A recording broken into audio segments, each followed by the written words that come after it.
What is the most unexplainable thing you've ever witnessed that makes you question reality? When I was a child, our dog was dying. My dad brought him home from the vet one last time to say goodbye. Some family members came over to say goodbye, too. Our dog went around the room to each person, one by one, and laid by them for 5 minutes, then moved to the next. After the last person, he went off by himself where no one was sitting and died right in front of us. It was like he not only knew he was dying, but was able to time it until after his final goodbye was complete. My late mother screamed in my head that my brother was in trouble and needed help right away. I had been in bed sleeping, but I got dressed and was out the door in less than 2 minutes. He was in trouble. He was a type 1 diabetic, he couldn't talk, but he was alive. He was in the ICU, and the doctor told me and my daughter, who is an RN, that he would have died in another couple of hours if nobody had checked on him. He eventually died a few years later. We had made a pact that whoever died first would leave the one left behind a sign that there is an afterlife and everything is okay by flipping lights on and off. My husband and I were in our car after dark when we found out he passed, and suddenly the interior lights were going crazy, like we were in a disco. I don't care if anyone doesn't believe me. My daughter knows and my husband knows. That's enough for me. I'm also a big skeptic of anything paranormal. Go figure. I was pretty rebellious and hung out with a questionable crowd in high school. My mom tolerated it for the most part, except once. There was really no difference between this night and any other night I hung out with my friends, but for no real reason at all, my mom refused to let me go out even after my friend showed up. She even grounded me for the first and last time ever in my life to keep me from going. I lent one of my friends my jacket that night. My mother felt so bad about doing something so out of character that she took me out to dinner that night instead. Later that night, I got a call from my friend. He told me 2 of our friends were shot in a drive-by and 1 was killed, the one I lent my jacket to. That is when I discovered I had a guardian angel, my mom. I never questioned her intuition ever again. When I was a teenager in the mid-90s, I was jogging on trails in a park after dark in my hometown. With no warning, a human-shaped shadow broke from the darkness to my right, passed directly in front of me, and continued to my left. As it moved by me, it blocked the light of things behind it, but after it got 10 to 20 feet to my left, it simply dissipated like fog. I am a pretty skeptical person. I make no claims as to what it was. It shook me up enough that I never spent time alone in that park after dark again. I was picking up a coworker from her home. We were about 15 to 20 miles out of town.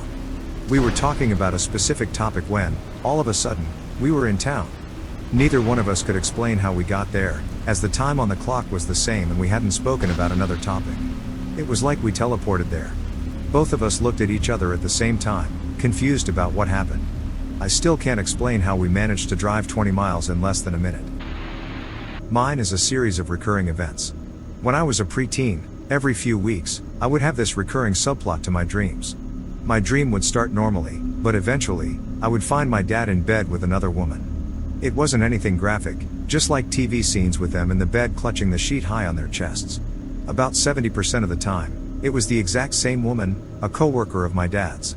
This happened over the span of a year and a half or so. Well, near the end, my dad left my mom. We didn't know why exactly. My dad refused to elaborate to my mom other than saying, "I'm not in love with you anymore." My mom told us she would find out, though, and she hired a pie and everything. I had the dream about 2 more times over the next few months. Then my mom sits me down and tells me she found out why my dad left. It wasn't pretty, but she knew we wanted to know. She told me she found out that my dad was having an affair. My only question was it Ms. Coworker?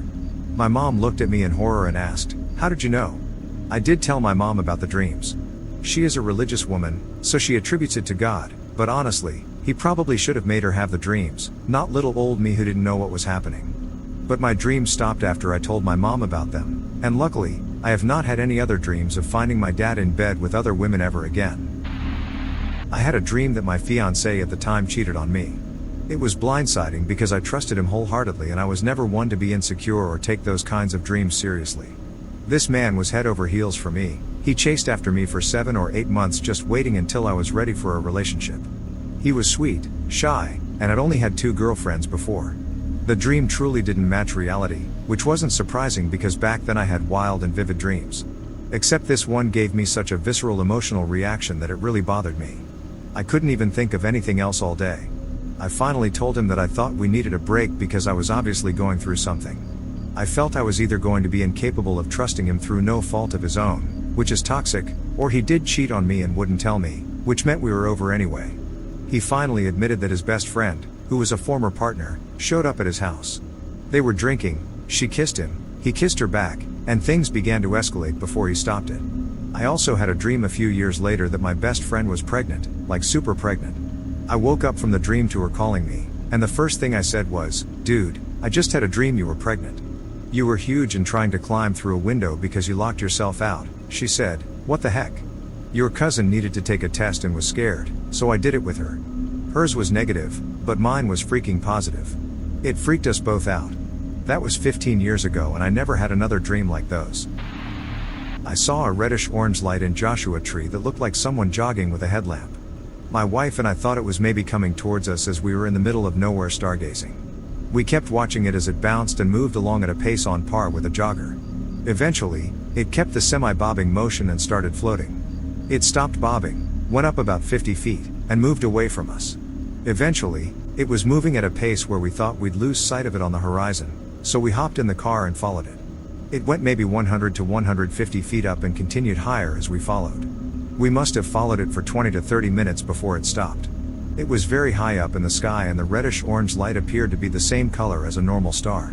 It eventually stopped moving and kind of faded like it had some cloud or haze around it, even though it was a completely clear night. We stopped and just stared at it for about 20 minutes, bewildered. Eventually, it became what appeared to be a normal star in the sky, not moving. We were shook, to say the least. We decided to call it a night and drive to our hotel. We kept a close eye on the light as we drove, which still appeared to be a normal star. By the time we got to the hotel and closer to city lights, the light was now the brightest star in the sky. I have a hard time telling anyone this story because it seems so unbelievable. When my oldest child was a few months old, it was summertime, so I always put a hat and sunglasses on them since we live in a very sunny area. I had gotten them dressed and in the car seat carrier, then gathered my purse, the diaper bag, my coffee, and the 10,000 other things new parents think they need for a short trip. I was walking out of the room into the hallway when the sunglasses fell onto the floor under the bookcase by the door. I said to myself, "I'll get those later," and left. I came back 2 minutes later because I'd forgotten something, and the sunglasses were on top of the bookcase, as if someone had set them there while tidying up. I was the only person in the house, and I hadn't gotten on my hands and knees to fish them out from under the bookcase yet. I was, and remained, dumbfounded. My brother and I were chilling in his room pretty late one evening, and no one else was in the house. We heard footsteps coming towards his room from the hallway. His door slowly opened. It was already ajar, and it is one of those doors that always almost closes itself if you leave it wide open. Then, a round, concave indentation slowly appeared on his bed, in the exact spot where his recently deceased cat used to sleep. A tennis ball-sized orb of blue-white light appeared in that dip. We both looked at each other, then back at the bed, then back at each other just to check if we had both seen and heard the same thing. We had. To this day, we still have no explanation. Back in high school, a few friends and I arrived at my former girlfriend's house. Her mom told us that she had gone to the store with her dad for snacks and movies and would be back soon, but we were welcome to chill in her room upstairs. We went up and I sat down on a foam folding chair. 2 others were around me, and another friend was on the computer. We were sitting in a semicircle C shape where the gap faced her bedroom door. After a bit of hanging out, we looked up as the bedroom door slowly opened by itself and stopped about 3/4 of the way. We speculated on how weird that was but otherwise paid it no mind. A few minutes later, my former girlfriend came into the room acting all indignant, asking us why we were hiding from her. Apparently, from her point of view, she arrived with her dad and her mom told her we were upstairs. She went up and opened the door, but she was confused because absolutely nobody was there. She went back downstairs and asked her mom if we had gone outside. Her mom assured her that we were still upstairs, so she went back up only to find us chilling there as we had been. It was a weird glitch in the matrix where we couldn't see her but saw the door open, and she couldn't see us in that moment. I overdosed by myself in a quiet part of the city 9 years ago. Somehow, someone realized I was overdosing and not sleeping, called 911, and saved my life. The weird part is that when I was treated with Narcan, I didn't feel like I was a part of my body. I genuinely felt like I was being pulled back into my frame. In a span of time I can't quite identify, I felt like I relearned how to use my body, perhaps over 30 seconds or 5 minutes. I have been treated with Narcan before, and it never felt like this. The paramedic was my brother's friend and knew me. She said everyone was positive I was dead and only kept working because they knew my brother. I read somewhere in college that there is a theory that right before you die, your body releases a chemical that makes it feel like a whole lifetime has passed by in the span of a few seconds. I still find it insane that I lived, and sometimes I still think this is all a dream. Maybe time stopped for me in 2016, and all this is just the last screams of my oxygen-deprived mind. This isn't supernatural and it is not unexplainable, but it is a story I like to tell. I was paddleboarding in Destin, Florida, paddling parallel to the shore about 30 yards out. I was just past the break but still close enough to shore that I could hear kids and stereos playing. I was paddling along when I saw a giant shadow under the water ahead. I've been paddleboarding for close to 15 years and I've seen sharks, alligators, manatees, and rays, but this was much bigger than anything else I'd seen. At first, I wasn't even sure what I was looking at. I just saw that it was swimming in the same direction I was, and it was fast. It wasn't until a wave came and lifted it toward the surface that I saw it was a crocodile. We have crocodiles in Florida, but we aren't supposed to have them that far north. My body instantly froze up. All I could focus on was not falling in, and I couldn't take my eyes off this prehistoric-looking creature swimming 20 feet in front of me. What made it especially wild was that other people were in the water even closer to this thing than I was, but they had no idea.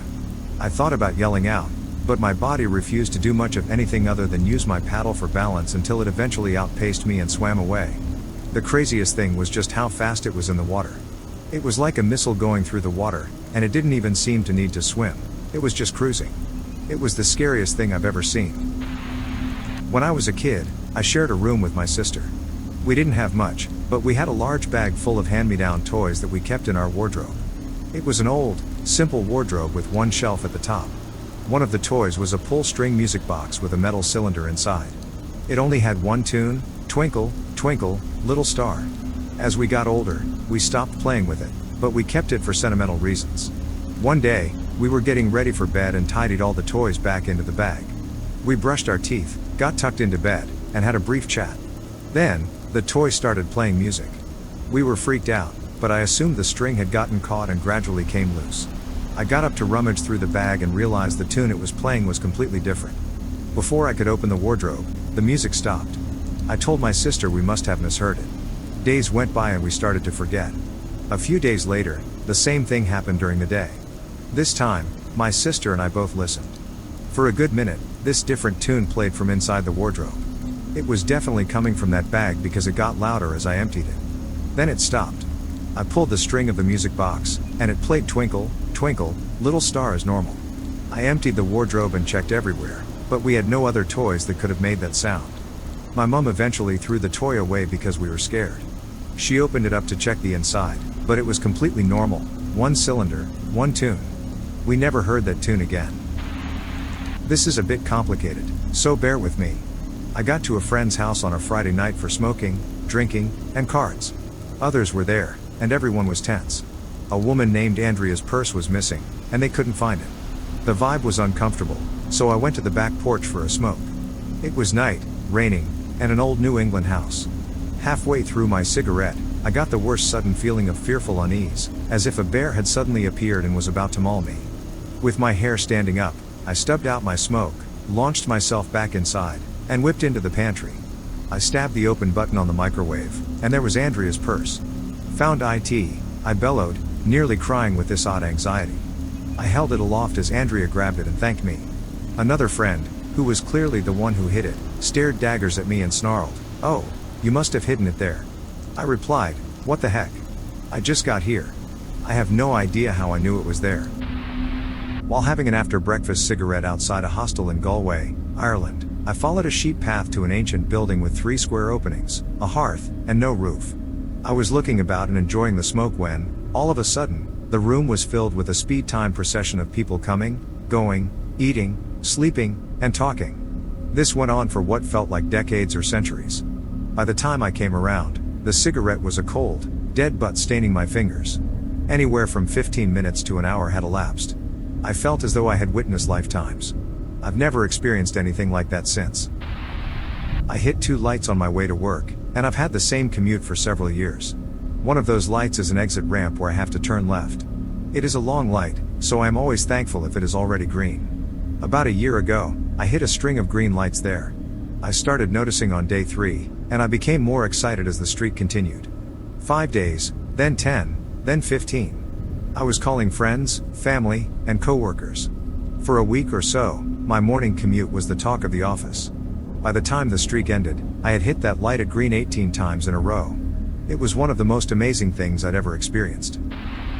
I was driving back to my apartment between classes in college and decided to run to the gas station. I made a turn at an intersection to cut through a neighborhood, and 20 yards after the turn, my car felt like it floated up in the air. It didn't bounce, it felt, for a full second or two, like gravity had been switched off. The car settled back down onto the road like someone had flipped the gravity switch again. I slammed on the brakes and leapt out of the car. I was positive something had gone haywire with the suspension, but there was nothing. I even took it in to get the tires rotated that weekend and asked the mechanic to check everything. No issues. To this day, I have no idea what it was, but that memory is forever seared into my brain. My daughter died at 12:05 a.m. in a hospital 11 kilometers away from where we were staying. I woke up screaming at the exact time that she died. My husband could not calm me down. We didn't know what was going on. We thought it was just the stress of everything we were going through at the time. We were finally notified 2 hours later.